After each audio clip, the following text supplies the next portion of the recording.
ပြောပြီးမှာတော့ modern keyboard တွေအတွက်ပေါ့နော်ကျွန်တော်တို့ drum style ရိုက်တဲ့နည်းလေးပေါ့နော် drum style ရိုက်နိုင်ဖို့အတွက်ကျွန်တော်တို့ application လေးရေးပေးထားပါတယ်ဒီ application ကကျွန်တော်တို့ Android iOS Windows အကုန်လုံးမှာအသုံးပြုနိုင်ပါတယ်ခင်ဗျာနော်သုံးရလွယ်ကူမယ်ကျွန်တော်တို့ offline သုံးလို့ရမယ်ပေါ့နော်ကျွန်တော်တချို့စိတ်ပိုင်းတွေ offline သုံးလို့ရမယ်တချို့စိတ်ပိုင်းတွေသုံးဖို့အတွက်ဆိုတော့ online လေးရှိဖို့လိုမယ်ပေါ့နော်အဲ့ application ကိုဝယ်ပြီးသုံးတဲ့ညီကိုရောပေါ့နော်ပြီးရင်ကျွန်တော်တို့ပေးရနေပြီးအပေးနဲ့အကြံဉာဏ်ပေးတဲ့ညီကိုတွေတော့အားလုံးကျေးဇူးတင်ပါတယ်အဲ့တော့ကျွန်တော်တို့ပြောတဲ့အတိုင်းလေးကိုကျွန်တော်တို့ update လေးတွေတစ်ဆင့်အဆင်မပြေရတဲ့လုပ်ပေးနေရပေါ့နော်ဒီ update မှာလည်းဗာလေးတွေပြင်ထားရဲဆိုတော့ကျွန်တော်တစ်ချက်ပြပြပေးမယ်ဖြစ်ပါတယ်ဒီကျွန်တော်တို့ Chrome နဲ့ဖွင့်မပြတော့ဘူးဘာဖြစ်လို့လဲဆိုတော့ကျွန်တော်တို့ Chrome မှာကြာတော့နည်းနည်းလေးscreen record ဖတ်တဲ့အချိန်မှာ voice error လေးတွေရှိလို့ပေါ့နော်အဲ့တော့ကျွန်တော်ဒီကောင်လေးမှာပြင်ထားရဲဆိုတော့ကျန်တာတွေအားလုံးအတူတူပဲဒီမှာကျွန်တော် keychain လေးလိုချင်တယ်ဆိုတော့ကျွန်တော် keychain လေးထည့်ပေးထားတယ်ကျွန်တော်ဒီမှာဒီကောင်အတန်တိုးတန်ချဲရဒီတိုင်းပဲဒီ reverse ကလည်းအရင်တိုင်းပဲအလုပ်လုပ်တယ်ပေါ့နော်ကျွန်တော်ဒီမှာဒီ pattern တွေလည်းနှစ်မျိုးထည့်ရတယ်ဆိုရတယ်အရင်တော့အတိုင်းပဲအဆင်ပြေတယ်ဒီမှာလည်းကျွန်တော်တို့ base decor တွေထည့်လို့ရမယ်အဲ့ဒါကိုမှခုနကကျွန်တော်ဒီမှာပြန်ဖွင့်တဲ့ချိန်မှာ key ကိုတွားချိန်လို့ရမယ်ပေါ့နော်โอเคအဲ့တော့ကျွန်တော်ဒီမှာpattern ရိုက်တာလေးတစ်ခုပြပေးမယ်ပေါ့နော်ကျွန်တော်တို့ဒီထည့်ပြီးတော့ကျွန်တော်တီးပြီးတော့ကြာနှိပ်ပြီးတော့ထည့်လိုက်ရုံပဲအဲ့တော့ကျွန်တော်စတိုင်ရိုက်နည်းလေးပေါ့နော်စတိုင်ရိုက်နည်းရတယ်ကျွန်တော်တို့ကျွန်တော်ကတူတွေကညီကိုတွေကိုကျွန်တော်တင်နန်းလာအတိုင်း application လာဝယ်တိုင်းအဲ့ link လေးပေးလေးရှိရပေါ့နော်လေ့လာမယ်အစဉ်လိုက်lesson လေးတွေပေါ့နော်အဲ့တော့ကျွန်တော်တို့ဒီမှာအဆင်ပြေအောင်ပေါ့ခုန fade row လေးကိုကျွန်တော်ပြန်ပြင်ထားတာလေးပြပြပေးမယ်အဲ့ဒီကောင်လေးကျွန်တော်အတန်လေးထပ်ထည့်မယ်ပေါ့နော်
ကြော်ပေးလိုက်တယ်ပေါ့နော်ဘာလို့ဆိုတော့အရင်ကြာသွားမှာဆိုလို့ရိုက်ပြီးတဲ့အချိန်မှာဒီကောင်လေးတွေကျွန်တော်အလုပ်လုပ်ပုံလေးစမ်းပြမှာဖြစ်ပါတယ်โอเคအဲ့တော့ကျွန်တော်တို့က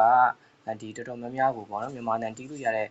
drum pattern တော်တော်များများကိုကျွန်တော်လုပ်ပေးထားတာဖြစ်တယ် okay အဲ့တော့ကျွန်တော်တို့ဒီမှာ export ထုတ်ထားပြီးသားကျွန်တော်ရိုက်ထားတာကိုဒီမှာကျွန်တော် export နဲ့ပြန်ထည့်မယ်ပေါ့နော်တခြားလူတွေပြန်သုံးရတယ်ကျွန်တော်ပြီးရင်လည်း share ပေးမယ်ပေါ့နော်ဒါတော့ထဲမှာကျွန်တော်ဒီမြန်မာတန် style ဆိုပြီးအဲ့လိုမျိုး file လေးအနေနဲ့ရှိမယ်အဲ့ကောင်လေးကိုပြင်မှာဖွင့်ကြည့်တော့ဘာမှတွေ့ရမှာမဟုတ်ဘူးဒီပိုင်းထဲမှာဖွင့်ကြည့်တော့အတန်တွေပါအားလုံးပြန်ရောက်လာမယ်ဒါဆိုရင်သူက story လုပ်နေတယ်ခဏတော့ဆောင်မြန်မာတန် drum style ဆိုပြီးလာနေပြီဒီရိုက်ထားတာများတော့ခဏလေးဆောင်ပြရမယ်ပြည့်ပြီဆိုပြည့်တဲ့အကြောင်းလေးလာပေါ်မယ်ပေါ့နော်ကျွန်တော်ဒီလေးတက်မယ်ဒါဆိုရင်ကျွန်တော်တို့ input successfully ဖြစ်သွားပြီဒါကျွန်တော်တို့ရိုက်ထားတဲ့ pattern ပေါ့နော်ကျွန်တော် intro လေးနဲ့ချက်ဆက်ကြည့်မယ် intro ပြီးရင် pattern ကိုသွားမယ်အဲ့ဒါမှာဆိုဒီမှာကျွန်တော် fade a fade line ရယ် row line ရယ်ထည့်ထားတယ် fade line နဲ့ row line ကဘာကွာသွားလဲဆိုတော့ဥပမာ pattern ကိုကျွန်တော်အခုလက်တွေ့စမ်းပြလိုက်မယ်ဗျာဒါ intro ပေါ့နော်ကျွန်တော် pattern ဘက်ကိုဝင်သွားပြီအဲ့ pattern ဘက်ကိုသွားနေထားမှာကျွန်တော်ဒီမှာ1 2 3 4ဆိုတဲ့ beat မှာတိုက်ရပြီးနှိပ်နောက်တစ် beat မှာစပြီးအသက်ဝင်တယ်တချို့ကဒီ fashion ကိုrow ခောက်ဖို့အတွက်ကြိုနှိပ်ရတာလားဘာညာအတွက်ဆိုတော့တကယ်တော့ကြိုနှိပ်ရမှာမဟုတ်ဒါ fashion တစ်မျိုးပဲပေါ့နော်သွားနေတဲ့အချိန်မှာတိုက်တဲ့ beat ကိုနှိပ်နောက် 1 beat မှာစပြီးတော့အသက်ဝင်သွားမယ်ပြီးသွားပြီဆိုတာနဲ့ review pattern ကိုပြန်သွားမယ် okay ဒါကကျွန်တော် rule ရဲ့အလုပ်လုပ်ပုံပေါ့နော်ပြီးကျွန်တော်တို့ pattern ရဲ့အလုပ်လုပ်ပုံတစ်ချက်သွားကြည့်အောင်1 2 3 4သွားနေတယ်1 2 on time ပြီးစားထုတ်ပေးသွားပါနော်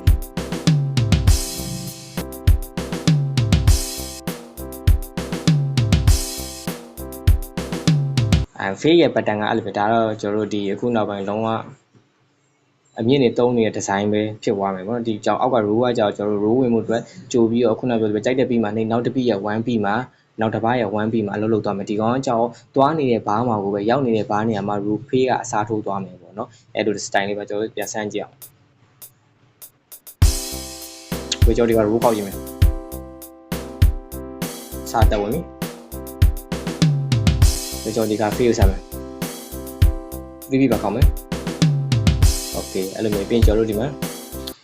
intro view လေးစကြည့်မယ်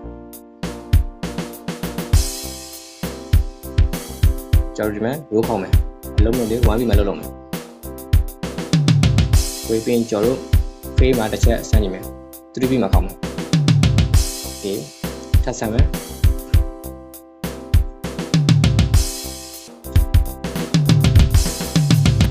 အဲ့လိုမျိုးတွေရှိရပြီးရင်ကျွန်တော်တို့ဒီမှာအားလုံးတူတူပဲ pattern သွားနေတဲ့မှာ anti ကိုနှိပ်မယ်ဆိုတာနဲ့ကျွန်တော်တို့တပားရိုက်ပြီးရနေရက်သွားမယ်နော်